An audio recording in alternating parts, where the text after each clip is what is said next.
It's so good to see you. And for those that don't know, Hannah Appel is not only one of the co-founders of Debt Collective, but she's also Associate Faculty Director of the UCLA Luskin Institute of Inequality and Democracy and Associate Professor of Anthropology and Global Studies at UCLA. Today, we're going to have a conversation about many, many different topics, but the overarching theme of today's conversation is that debtors have power. Okay, so we're going to be talking about all of the different ways in which we actualize that power. And also we're going to be amplifying some of the work that Hannah is doing and talking about and researching about. So without further ado, welcome Hannah. Thank Let's you. get right into it because we don't always have a co-founder with us. And so I would love for you to share a little bit of Debt Collective's history. If people don't know, Debt Collective actually emerged out of the Occupy Wall Street movement. Can you take us back to those early days and tell us how Debt Collective kind of came into being and what the framework of Debt Collective is? Yeah, absolutely. First of all, thank you, Maddie, for inviting me. It's super cool to be here. And we're so thankful to you at the Debt Collective. I don't know if folks shout out Maddie on this Substack, but Maddie, as all of you, her audience know, is so extraordinarily brilliant and talented at bringing these stories of debtor power to life. So, Maddie, I'm super thankful to you for this Substack and all the work that you do at the Debt Collective and beyond. Okay, so history of the Debt Collective comes out of Occupy Wall Street. So, yeah, several of us who are co founders, me, Astra Taylor, Jacques LaRoche, Andrew Ross, I think Jason Wozniak, a bunch of us actually met at Occupy Wall Street. So, back in 2011, we're talking, 15 years ago now, I had a job in New York at the time, and I had shown up at Occupy Wall Street, lots of other folks too. We're in Zuccotti Park over about a year, give or take. When we talked to one another, and now I'm not just talking about the co-founders, but when you talk to folks who were showing up at Zuccotti Park, why were they showing up, right? So many folks had just lost their homes in the great financial crisis, right? In the mortgage foreclosure crisis. So many folks were either in college or recently out of college and facing what was then, it's hard to imagine now, but what felt like a kind of new or emerging problem that so many of us had 50, 60, $70,000 worth of student debt, much more if we had gone to graduate school as well. And it's 2000, it's the wake of 2008. Folks don't have jobs. Other folks are coming in and talking not only about police harassment and violence in New York City in particular, where we were, but also what we would now call carceral debt, right? What does it mean to have to deal with bail? What does it mean to have to deal with restitution? What does it mean that sometimes you have to actually pay your parole officer or your probation officer, right? So it's hard to imagine now, but when we were all first there in the park together and talking to one another, these all kind of seemed like separate problems that had gotten much more visible in the wake of the great financial crisis. But now, with the benefit of 10 years of organizing, we can look back and say, all of those are examples of household debt, right? So they actually do have something in common. And so what you see, what kind of the great financial crisis made really vivid to those of us who were in Occupy Wall Street is that household debt was kind of what happens when racial capitalism and finance implode into households. And they do that very differently, right? They do it differently for folks who are rich. They do that differently for folks who are white. They do that differently for folks who are poorer, browner, blacker. So we didn't have all of that analysis then, but coming together and talking to one another about our very different lived experiences showed us that there was something going on. And that led to the formation of a group called Strike Debt, which is kind of the predecessor to the Debt Collective, where we were really trying to think about, okay, wait a minute, if all of us are in these different forms of debt, is there a way that debtors organized could have power over these systems? In other words, if now we're not only being exploited at our workplace through insufficient wages or insufficient healthcare, if we are also being exploited through our debt contracts, can debtors unionized have power in the way that workers unionized do? So that was kind of the first moment when we started to think about that issue of not only household debt, but also the potential of debtor power. That's amazing. And also, for those that don't know, Strike Debt was kind of like our sister organization where folks would purchase debt for pennies on the dollar and then abolish it. Medical debt, student debt, all types of household debt.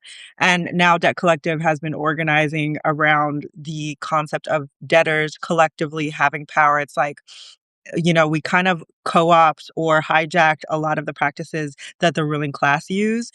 For example, Paul Getty said that if you owe the bank $1,000, or what is it, $100, the bank owes you. But if you owe the bank $100 million, then you own the bank. And so we kind of take that concept as debtors and we say we own the bank, and that we can actually organize against our creditors. So thank you so much for giving that backstory about debt collective. So when you were giving that explanation, you also mentioned racial capitalism. And I'm so happy that you're here today because you have a huge, wide breadth of experience around anthropology. So, could you actually define the term racial capitalism? Because it's increasingly common, but I don't think everybody understands. There's not really a shared definition that people are always using. So, can you explain what racial capitalism means? Yes, I definitely can. So, everybody heard Maddie introduce me. So, I am also a teacher, right? I'm a nerd. So, you know that I brought my book with me. And I'm Yay! going to suggest that everybody read Cedric Robinson's 1983 banger, Black Marxism, The Making of the Black Radical Tradition. It's a challenging book, but it's about to be summertime. Maybe folks are taking on like touch pages versus always being online. So I encourage you toward this book.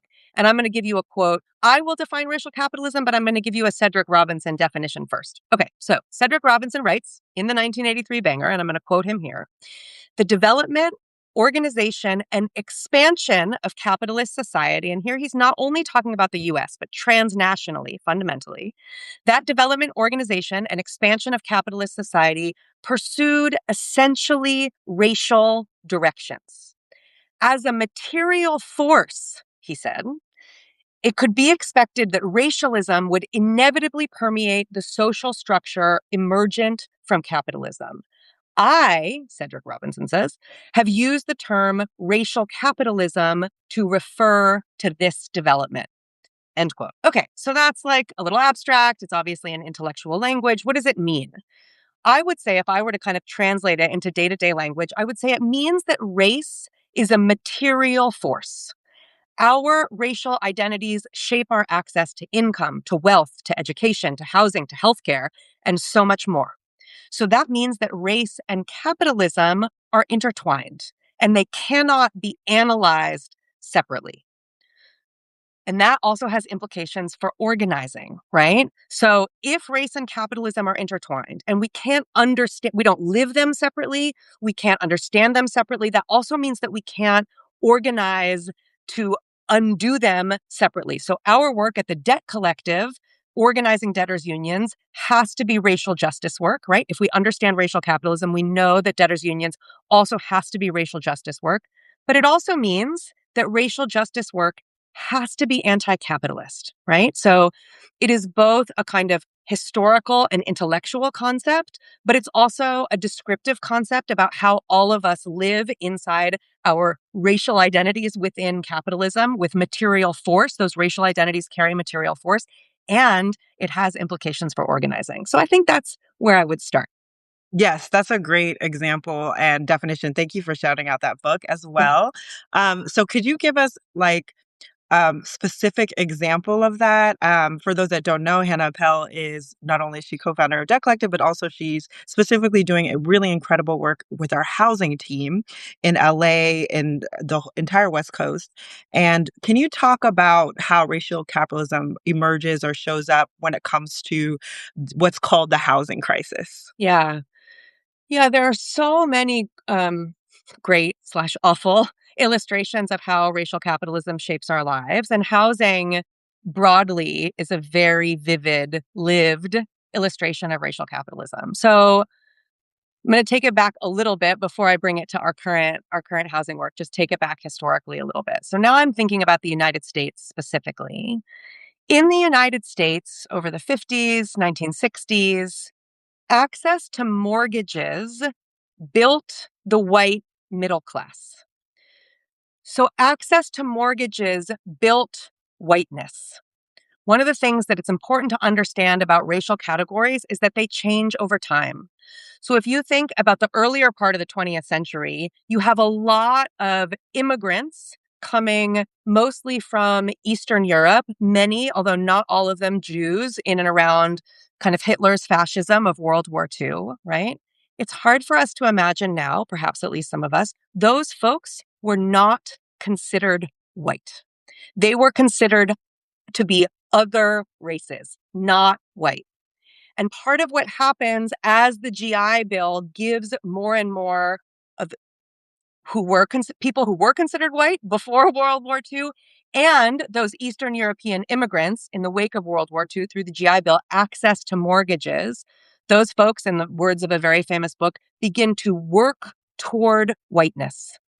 So the white middle class, as folks get access to mortgages, as they build wealth through home ownership, the definition of who is included in whiteness changes, but what you will also notice, right, this is racial capitalism, it has to do with property, relationships to property, and property ownership.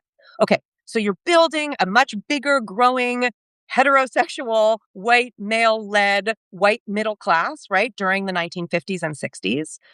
And a lot of other folks in the United States are like, wait a minute. I also want access to a mortgage. I also want to own a home. So many of the demands that come out of the civil rights movement, right, in the 1960s, the early 1970s, are actually demands for access to that mortgage market because it becomes clear that home ownership seems to be this way of accessing a middle class lifestyle. So what does that make then? It makes redlined neighborhoods, right? Yes, Black people, increasingly Latinx people, as you move through the 70s and 80s, are getting access to mortgages, but they're getting them on worse terms economically than white folks. And they're getting them in very specific neighborhoods, right? Which is to say, this is a white neighborhood over here. This is a Black or Latinx neighborhood over here. So the neighborhoods and therefore ownership and home value are segregated. So housing is this perfect example of how property and wealth and debt contracts, right, mortgage and race are all intertwined. Okay, then the great financial crisis comes along in 2008. It comes along in large part because banks have started issuing subprime loans, which is just to say kind of predatory loans, disproportionately to Black and Latinx families. Millions and millions of people, including millions of white people, of course, lose their homes in the great financial crisis. But precisely because so much of that shaky mortgage market was built on racial capitalism, was built on what Keeanga-Yamahtta Taylor calls the predatory inclusion of Black and Latinx folks. The 2008 financial crisis is the largest wealth stripping event from Black and Latinx communities in all of modern US history. The largest single wealth stripping event. So if we want to understand the current housing crisis, which is what the Debt Collective and so many other folks are working on, that is a little bit of the history that we have to understand, because then what happens? Okay, all of these folks who were aspiring homeowners, really they just owed mortgages to banks, they lose their homes. The banks are bailed out, so the banks do just fine, thank you very much. But none of those people are now able to buy a home again. And so what happens to all of those homes where the hopeful owners had left? Huge corporate real estate conglomerates start to buy them up. After 2008 is the rise of the corporate landlord. Why? Because all of those disproportionately Black and Latinx people have been evicted all over the country, and there's all of this housing stock. So they buy it up and then rent it back to the folks that had hoped to be homeowners, but now they own 250, many of them Equity Residential, who we'll talk about in a second, right, has 250,000 units in their nationwide portfolio. That's true of all of the largest real estate investment trusts, Avalon Bay, Greystar, right? So when you look at the housing crisis now, when you look at the work that Maddie is like, oh, Hannah's doing this great work. Maddie is doing that work right alongside me. Maddie and I are in many meetings every week about our housing work, right? What do you see? You see in Los Angeles in particular, where a lot of our work here is based with Equity Residential, though they have a national portfolio. In the wake of COVID-19, Equity Residential, alongside many of the largest corporate landlords in the country, surgically evicted their Black tenants from their Los Angeles portfolio. And not only did they simply evict them, but these folks now also have something called rent debt on their records, right? Because you remember during COVID, lots of folks lost their jobs because of racial capitalism. Black folks lost their already more precarious and lower paid jobs at higher rates. Once you lose your job, you can't pay rent, but there were these protections in place that let you stay in your housing as long as the pandemic was there. But you eventually had to pay all that rent debt back. And if you couldn't pay it back, you were evicted. So what we're seeing in Los Angeles and across California and across the country, but really we have the data for Los Angeles, is that Black women in particular have been evicted from these real estate investment trust landlords at radically disproportional rates with $50,000, $60,000, $70,000 worth of rent debt now on their record and are effectively unhousable. So Maddie and I and lots of other debt collective organizers have been working with tenants and evicted tenants, now also debtors to Equity Residential, to organize the EQR DTU, Equity Residential Debtors and Tenants United.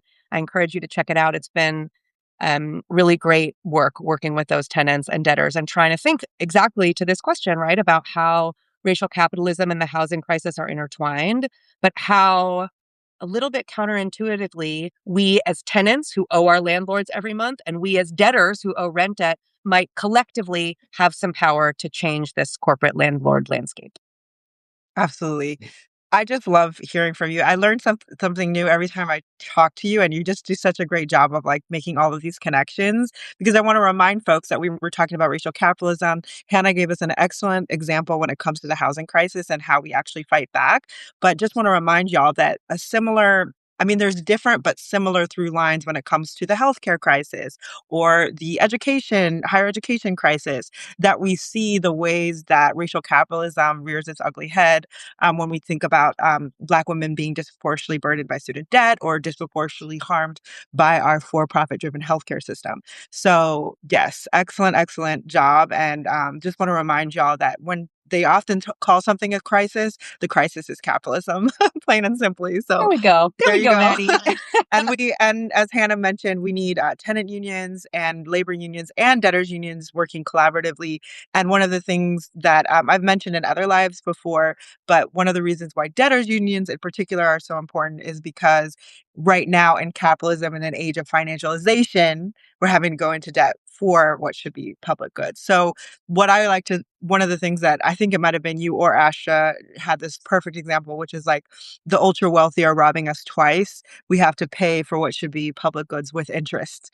So that made me pretty mad when I first heard it. We have And to I pay never for what forgot should it. be good public goods with interest. So maybe they're robbing us thrice because also our wages aren't nearly enough, right? So it's like they're robbing us with our wages, then they're robbing us with the credit contract and with the interest that comes on top of it. So absolutely. Exactly. So But get organized. yeah, there are more It's of what us we're than there are saying. of them. That's always the Shout out Debt Collective. A few things I want to remind folks. The housing team has a tenant power toolkit. Go to tenantpowertoolkit.org if you're in the state of California.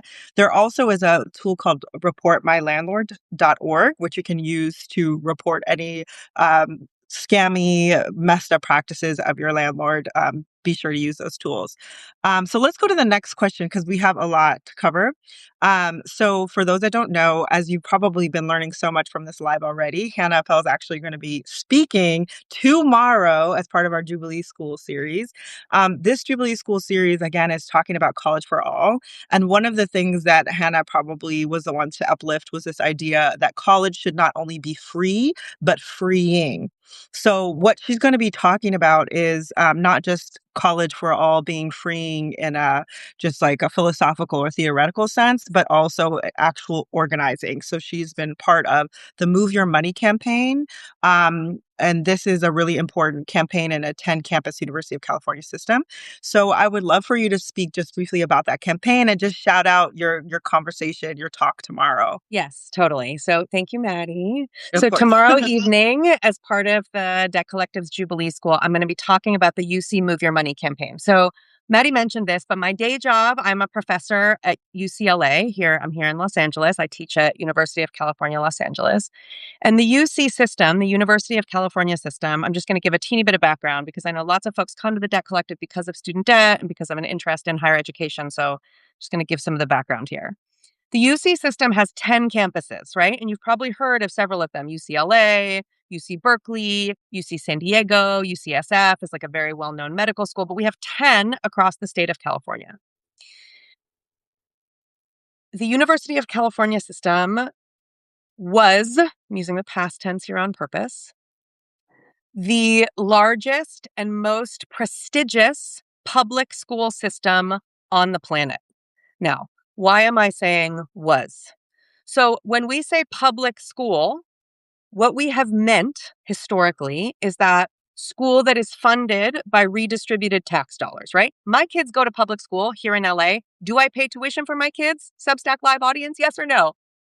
I hear you loudly shouting, no, I don't pay tuition for them because it's public school, right? So who is paying? The tax base is paying for their public school. Now, we still call the University of California system or the CUNY, the university systems in SUNY and CUNY systems in New York public or Michigan or, many states have them. Almost all states have them. We still call them public, but people pay tuition for them now. And often they get more of their budgets from tuition, which is really student debt, than tax dollars, right?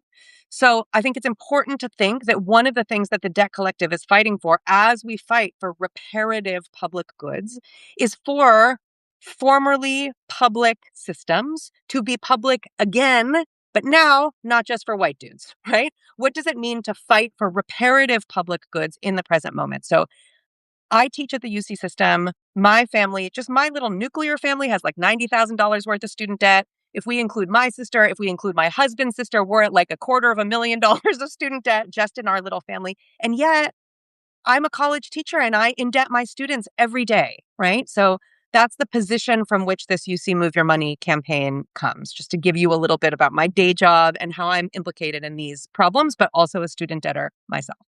So the size of the University of California system is really important. 10 campuses, huge hospitals, huge medical schools, many, many, many employees. California is one of the biggest, just the state itself is one of the biggest economies on the planet.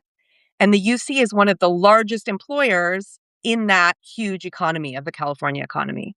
What that means is that we have one of the biggest pension funds on the planet. Okay, people's eyes are glazing over. People are like, what the fuck? I didn't come here to hear about pension funds. This is boring. I don't know what a pension fund is, or I'm never going to be privileged enough to have one, right? Lots of very reasonable responses to me raising pension funds. But we have, I should have looked up the numbers again, but it's something, it's like almost $500 billion. $500 billion, something like that, in pension funds for University of California workers. Hundreds of millions and probably well over $1 billion, $2 billion, certainly if you count big tech, which is what I'll talk about in a second, of that pension money is invested in state violence. What do I mean by state violence? I mean weapons manufacturers. I mean, folks have been hearing a lot about Core Civic and Geo Group. Folks who have been paying attention to incarceration have known about those private prison companies for a long time, but folks who are paying attention now because of ICE have probably heard about them because they're building a lot of the ICE incarceration facilities. We are invested, a couple hundred millions of dollars in GE Aerospace. So if you're concerned about dropping bombs over Gaza or Lebanon or Iran, we, the University of California employees, are invested in all of that. And that means that my comfort in retirement is profiting off of a genocide in Gaza, is profiting off of the profitability of surveilling and incarcerating migrants here on the streets of Los Angeles, right? Just looking right out my window. I am profiting off of that. And so are thousands and thousands of other workers across the UC system. So, resonant with the calls for divestment that emerged out of the Palestine Solidarity encampments, certainly on the UC system, but across the country, but also part of a broader project, state violence broadly, right? Not just the genocide in Gaza, but also surveillance, criminalization of migrants, also mass incarceration generally, also the militarization of our police and all of the weapons manufacturers that are giving so-called less lethal weapons to police all of us on the streets as we protest ICE or on our campuses as we protest in solidarity with Palestine. I am comfortable in retirement because of that. So, ucmoveyourmoney.org to learn more. But what this does is it is a campaign addressed at all of those workers across the UC system whose comfort in retirement is making money on state violence to say, we can divest. And because actually the pension is the largest asset pool in UC investments, we have a unique position as workers to force divestment. So it's a 3-step campaign. I'm not going to belabor it, and I will talk about it a lot more tomorrow night. So if you're interested at all in divestment, if you're interested in the politics of pension funds, if you're interested in what kinds of leverage in the age of finance we might have against the profitability of ICE, the profitability of the prison industrial complex, the profitability of war in general, please come out tomorrow night. It will be relevant to the UC system. I'll be talking in detail about the UC system, but I will also talk about how what we're doing in the UC system can translate into other pension funds worldwide, actually. That's amazing. So folks, make sure you RSVP, do it now at debtcollective.org/events. That's where you can RSVP for the event tomorrow with Hannah Appel speaking, as well as any other Debt Collective events we have coming up. So the last thing I wanted to ask you about, as you can tell, Hannah is doing amazing things, so many different things. And also, just recently, we actually published an excerpt from a report that she was part of called From Climate Debt to Climate Justice. And this report, speaking of the prison industrial complex, the military industrial complex, major polluters, major contributors to our warming planet. And at the beginning of this conversation, we talked about debtors having power. And this report is one of the most amazing examples of that in the sense of having an international movement to fight back against climate change, to fight back against the fossil fuel industry, and to look at the ways that movements around economic disobedience and climate repair are all interconnected with the overall climate justice movement. So, could you talk a little bit about the report and maybe just like kind of end us with a little bit more about what you see as a silver lining in terms of the unique powers that debtors have. Yeah, absolutely. So, as Maddie said, the report is called From Climate Debt to Climate Justice. And I want to give a big shout out to Umi Hoke, who was our organizing director at the Debt Collective for a long time. And Umi moved on, but it was Umi who um, asked us to do this report kind of as a piece of political education from social movements for social movements. And I also want to give a shout out to UCLA Luskin Institute on Inequality and Democracy, where part of my day job lies, for helping me. But before I get into the report, and I appreciate your kind words about the report, Maddie, and I especially appreciate your but the report is also about debtor power, right? The report is about in the face of climate change, this kind of existential threat to all of us. What kind of power do we have? So that really is what the report is about, focused on the question of debt.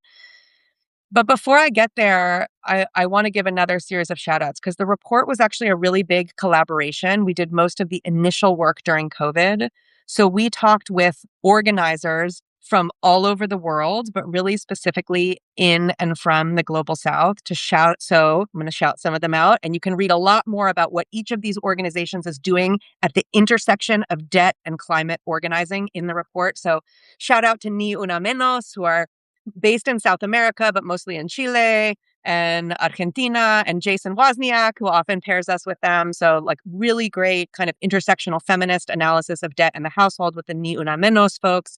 The South Africa Green Revolutionary Council, that's actually one of my favorite write ups in the book, who are talking a lot about municipal debt and how it is that water shutoffs or electricity shutoffs become a kind of flashpoint of massive street organizing in South Africa, but also how that's related to extraction in rural areas of South Africa. So their new South Africa Green Revolutionary Council, I learned so much from them.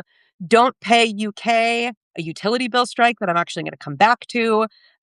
Brazil's landless workers movement, the MST, that was an extraordinary series of interviews to do to think with them about how their work in land reclamation is related both to questions, certainly of climate change, but also debt.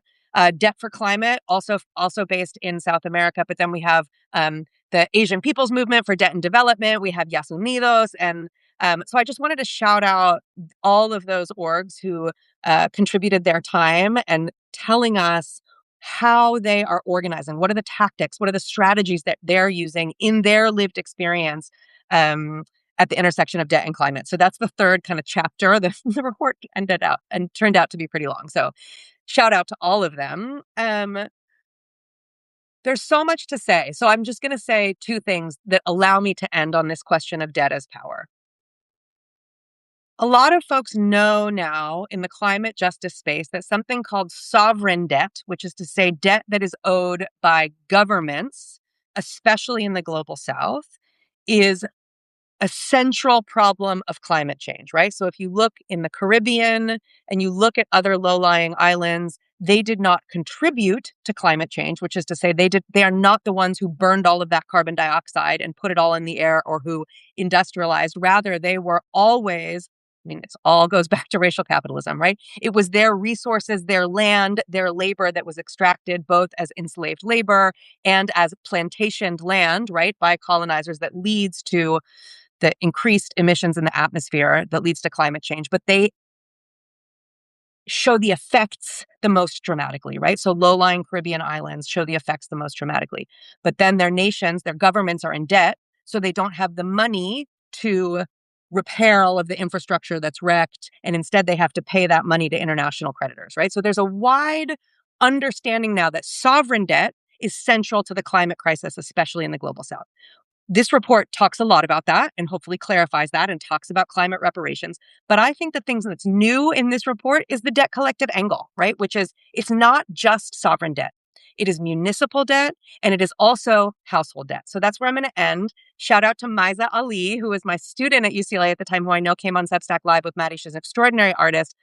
She wrote this, or she illustrated this gorgeous, vivid, I think it's kind of like a 10-panel cartoon that doesn't do it justice, illustration of what could happen if utility debtors unionized. So one of the things that we're seeing at the household level, right, with all of the building of the AI data centers, with the extraordinary research intensivity of AI, the digital revolution in general, is the skyrocketing of our utility bills, not because of our own usage, but because of the needs of those corporations, right? And we see great pushback to those in terms of folks attacking data centers and passing laws saying we don't want those in our territory.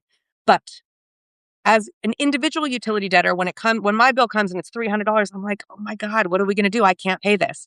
But imagine if I was in a union with every single other utility debtor for that utility. Not only could we threaten and even actualize a debt strike, which is what the folks at Don't Pay UK did, read about it in the report, but we could try to lower our bills. But what else could we demand? We could demand that utility provision is not privately owned or privately controlled by those large corporations, but we could demand that it's community owned. We could demand that it's green. We could say, we don't want resource intensive AI that just enriches the fascist billionaires, right? We want to understand, we want community ownership and we want utilities. We want water. We want electricity. We want infrastructure that serves the people who live here and not these corporate oligarchs.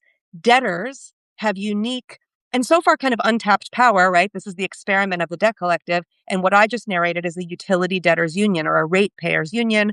Maiza gives an extraordinary illustration of what that could look like. And we talk about it at some length in the report. So that I would say is the silver lining, that debt, we're just experimenting in it now, but it is a largely untapped source of collective power that we can use to fight back against the gravest threats of our time, including climate change.